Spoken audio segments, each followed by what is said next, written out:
in this reading, we will going to have a love reading situation and message from your person. Okay, let's see the energy first.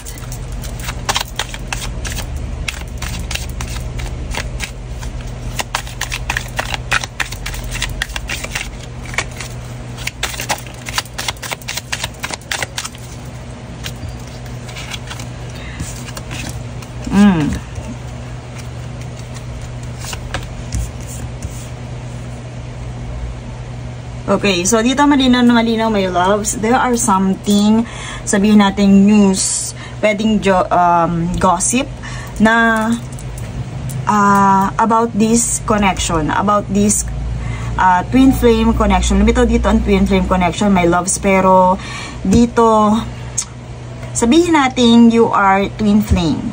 Okay? You are twin flame, you are sabihin natin in relationship, pwede din yon. But my loves, dito ngayon, as you heard this message and this energy reading, my loves, currently merong mga taong pinag-uusapan yung about dito sa connection na to.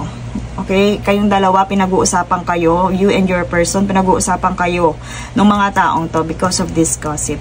So, malinaw na malinaw, this gossip, ang laman ng kwentuhan nila is eto, yung relationship nyo ng dalawa. And sabihin natin, nandito yung clear vision, realization, my loves, awareness. Mafa-find out, you will going to find out something. It's either regarding sa yung person, may connection sa inyong relationship, or about this, sa mga jealous people, I heard that, mga envious na people na nakapaligid sa inyo. So, the focus of this reading is, sabihin natin, merong tao na kayo ang tampulan ng kwentuhan. And, nandito, my love, sa future energy natin, meron kayong mga mafa-find out, okay? Maghanda kayo sa news na paparating, and maaaring ito ay, sabihin natin, pwedeng dito sa gossip. Pero maaaring ito din ay may daladalang katotohanan. Okay? So, i-ready ang sarili. Ito yung pinaka future energy when it comes to this matter. When it comes to this relationship and connection. Okay? So, dito, my loves, I hear na may pagka-stable. Sabihin natin may pagka-stable tong relationship na to eh. Kaya ito, masasabi nating tatampulan ng kwento. Maraming naiinggit sa inyong dalawa, okay? Sa relationship yung dalawa, maraming naiinggit. Maraming naiinggit sa inyong dalawa, kaya parang kumbaga, kayo yung nagiging tampulan ng kwentuhan. Pag wala yung isa sa inyo, kayong dalawa yung pinag-uusapan. Alam niyo yun? And masasabi natin, kagaya ng sinabi ko kanina, isa sa mga pwedeng dahilan is parang kayo yung power couple. Alam niyo yun? Pero my loves, it's either itong realization na to ay mafa-find out nyo about dito sa mga envious na taong to, or about sa isa sa inyo. Meron kayong marirealize, pwedeng ito yon.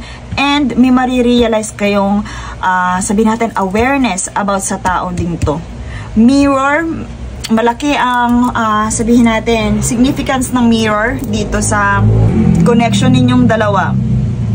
Pwedeng ko ano ang nararamdaman mo right now, ganun din ang nararamdaman niya. Okay, let's see more confirmation about this one. Kasi ano ba tong, tingnan muna natin tong jealous, yung mga jealous na to. I also hear na pwedeng ikaw, your twin flame, are involved sa isang gossip. Pero mas malakas ang energy na ikaw mismo, kayo ng person mo, yung pinag-gogosipan eh. Malakas dito dahil nandito sa energy na to. Oh my gosh! Double twin flame, my loves! Double twin flame. Okay, so dito, my loves, I hear na isang laman ng gossip is yung one of you, pwedeng ikaw or your person, ay merong inililink, may nililink sa iba. Okay? Kasi nandito yung dating someone or meeting someone new. Maaaring ang gossip dito, merong isa sa inyo na nalilink sa ibang tao. Pero my loves, oh, ano ibig sabihin nito? Double twin flame kayo, my loves. And dito, My loves, kagaya ng sinabi ko, ito marirealize mo na to is either na sabihin natin meron ka kasi ma-find out, kaya wina-warning yan ka ni spirits na ihanda ang sarili. And ito na nga yung confirmation na kailangan, my loves, is parang ito na yung time para mag-heal ka. I hear, my loves, ito yung strong confirmation din na yung gossip na to is maririnig mo. Ang laman ng gossip na to, ang laman ng news na to is about your person. It's either siya, meron na siya, malalaman mong meron siyang dinedate na iba. Pero my loves, twin flame mo to eh. Twin flame mo siya. Okay? Kumbaga dito, twin flame may taong to, pero maaaring ito ay isa sa mga challenges nyo. Isa sa mga challenge ninyo ngayon na meron nalilink sa person mo. Pero my loves, ito nakikita ko kasi is masasaktan ka sa maririnig mong yun. Dahil dito si spirits, iginaguide ka na para mag-focus sa sarili mo. Kung ano man yung naririnig mo na yun, my loves, about your person. Ngayon pa lang, kumbaga, what if meron nga? Kasi merong realization eh. Pwedeng napagdudugtong mo ang mga bagay-bagay. Pero my loves, kailangan ihanda mo nga ang sarili mo. Because the spirits wants you to focus on yourself. Maaari din na dito, it's not formally yung date na ganon. Pero pwede din, my loves, your person is meeting someone na involved dito sa mga gossiper na to. Kaya may idea sila. Pwede din na kinukonsente ng mga taong to, itong person mo, na makipag-date. Kasi nandito mo, plan or set a date. Okay? So, my loves, sa ngayon, maaaring ito yung time para mag-focus ka sa sarili mo. Spirits wants you to focus on yourself. Medyo, sabihin natin, akala ko ba, yan, twin flame siya. Yes, twin flame mo siya. Pero, kagaya ng sinabi ko, ang twin flame, hindi yan smooth journey. Palagi, alam nyo yung marami, kumbaga, ang twin flame, binibigay sa'yo yan to mirror each other. Union, duality, complement each other. Pero, meron kayo ditong trial, meron kayo ditong challenges, and isa nga sa challenge na yun is yung, sabihin natin, yung mababalitaan mo. Kasi nandito, magiging malinaw sa'yo ang lahat, ang mga bagay-bagay. And once na na-find out mo, my love, spirits wants you to focus on yourself. Huwag na huwag mong pababayaan ang sarili mo. Kaya ngayon pa lang, kaya nakikita mo to, my loves, kasi hinahanda ka na. Hinahanda ka na sa maaari mong marinig. Okay? So, if you are in relationship, pwede naman, my loves, na hindi mo muna to, i-set aside mo to. Kung wala pa talaga to. Pero ito kasi sabihin natin currently meron talagang nanggog kumakalat, or sabihin natin may issue, may gossip na kumakalat. Maybe hindi ka pa aware. Hindi pa kayo aware dito. Pero nandito sure may realization. Mapabalitaan at mababalitaan, mafa-find out mo rin yan. What is this about? Meeting someone. Kumbaga, before, kumbaga before wala, parang hindi mo nakikita to, hindi mo to nare-realize, bulag ka dito. Pero nandito, mayroon na, my loves conclusion to be had.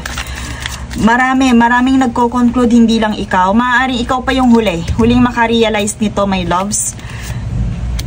Maaaring ikaw yung huling makarealize na to. Pero ngayon talaga, ito yung laman ng issue na, ito ang laman ng chismis, my loves.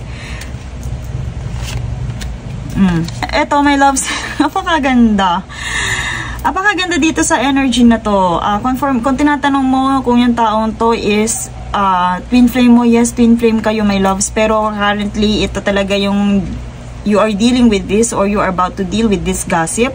And sabihin natin, malinaw na matatauhan ka, or sabihin natin, pwedeng, dito kasi talaga marirealize mo yun pero dito, my loves, itong mga involved sa gossip na to, parang pinagtutugma-tugma nila. Alam niyo yung issue, yung nabibigyan kulay nila ang mga bagay-bagay. They are sabihin natin meron silang nare-realize, di ba ganun pag may gossip, parang conclude sila ng conclude. Okay? So, they reach to on impasse, masasabi natin, kasi pag dito, pag nakaganito yan, hindi mo pa alam. Kumbaga, nandun pa, very difficult pa, hindi pa sila sigurado. Pero dito, my loves, nagko-conclude na sila eh. Parang, sabihin natin, kahit wala yun, nabibigyan nila ng kulay because gossip nga.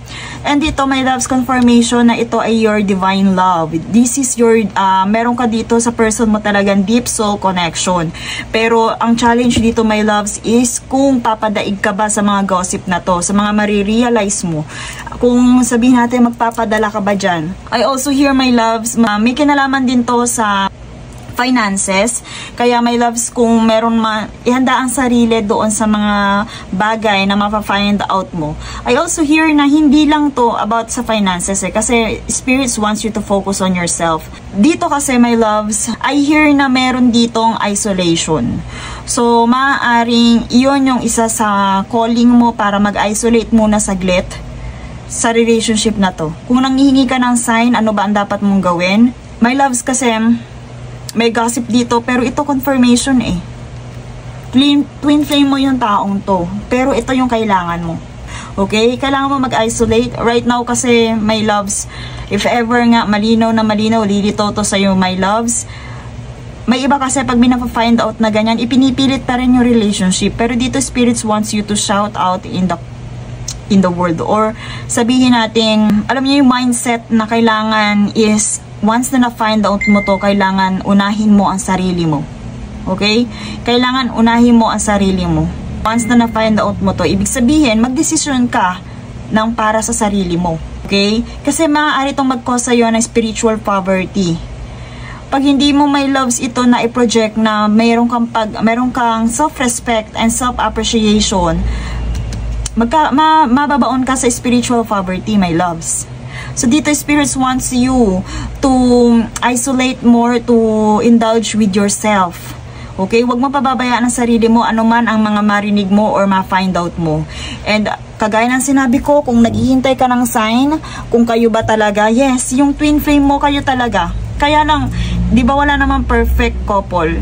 Maaaring ito yung isa sa mga challenge na darating sa inyo ngayon. Ang tanong doon is, kaya mo ba? Kaya mo bang i-handle yan? So, para mas ma-handle mo yan, kailangan magkaroon ka ng self-appreciation and healing, my loves. You have to focus on yourself. Kasi pag minahal mo sarili mo, mas lalo kang mamahalin itong taong to. Okay? So, ngayon, the gossip is, andito, gossip pa rin siya. Pero, kagaya nga ng binanggit ko kanina, maaaring pinagtutugma-tugma pa lang yan, binibigyang kulay pa lang yan ng mga tao na nakakakita, mga tao sa paligid mo.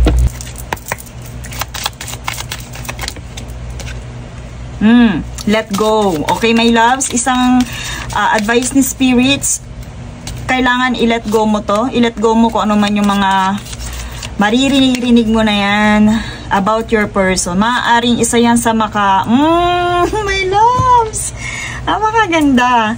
Okay, di ba nabuunan natin, my loves? Tingnan nyo. Meron, kung ano man yung issue, yung gossip na maririnig mo about your person, you have to let it go. Sometimes it's best to let go and let the universe work things out in the divine timing. Pero my loves, dito trust. You need to have trust in a relationship in order for it to flourish. So, kanino ka magta-trust? Bukod sa yung twin flame kay universe, my loves. Eto, magtiwala ka sa person mo. Itong mga gossiper na to, hayaan nyo sila mag-conclude na mag-conclude. Pero dito ka makinig kay person mo, kung ano man ang sasabihin niya sa'yo. And sabihin natin, pwede natin sabihin, paano kung gusto niya ng space? Sige, bigyan mo siya. Makinig ka sa kanya. Trust this process, trust this connection. Kung yan ang kailangan mo, kung kailangan mo ng space, sige. You have to embrace what destiny has in store for you. Kung gusto ni universe na mapag-isa ka right now, kung kailangan mo yon, i-embrace mo yon, my loves. Pero dito, trust this connection. Kagaya ng sinabi ko, narinig mo na twin flame kayo. Yes, twin flame kayo. Kung hindi mo kaya i-let go na ganyan, may narinig ka about your person, yun ang kailangan, i-let go mo tong isyong to at mag-focus sa sarili mo. Okay? Kasi part yun. Maaaring sabihin natin, hindi lahat ng twin flame ay dire-diretso ang kanilang samahan. Meron din proseso na tinatawag, my loves. Pero dito, trust. Trust your person. Okay? So, kung ano man yung marirealize mo na yan, baka ito mismong gossip na to yung marirealize mo. Pero kailangan, my loves, i-apply mo to. I-embrace mo yun. Part yun, my loves. Okay, let's see. Last message from your angels and guides. Okay, release your ex, my loves. Release. Kung kayo ay in separation, i-release mo na siya. Double confirmation, you have to let it go. Okay, so may something nga, baka nga meron kayong hindi, pwedeng kung wala pa to, my loves, at maaaring maging gulo itong gossip na to sa'yo, you have to release, you have to let it go. Pero my loves, meron reconciliation. So spirits advise you to let go the issue, and sabihin natin kung nakikipag-reconcile yung person mo, i-accept mo siya because someone is, sabihin natin, ito, gusto talaga niya. Itong twin flame na to, itong person mo, gusto talaga niya makipag-reconcile. Okay, let's see. Message from your person.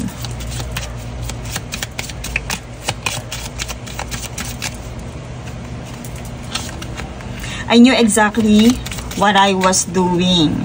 Okay, kagaya ng sinabi ko, kung ano sabihin sa'yo, yung person mo, makinig ka. Magtiwala ka. Finding out the truth, crush me.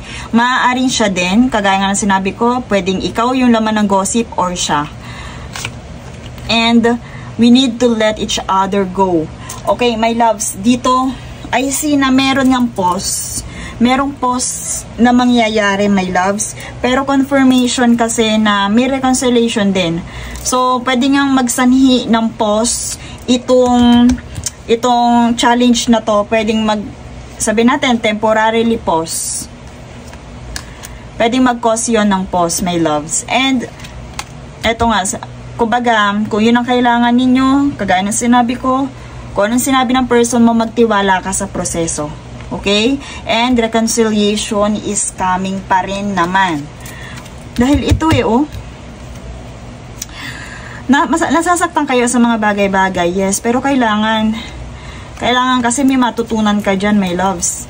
And confirmation na itong taon to naman talaga is may malaking part sa yung destiny. So, kailangan dito, paano nyo malalagpasan yung challenge?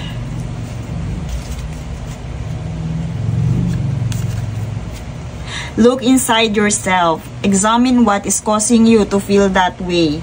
So, kung meron ka pang kailangang ayusin sa iyong sarili, sa iyong pag-uugali or what, my love, pagkaroon ka dapat ng self-analyzation, self-appreciation, shadow work, my love. It's time for you to heal kung ano man yung mga wounds na meron ka pa right now. Pero ito, your person, sabihin natin, pwedeng siya, masasaktan din siya dahil malalaman mo, magiging malinaw sa'yo, pwedeng ganon, my loves.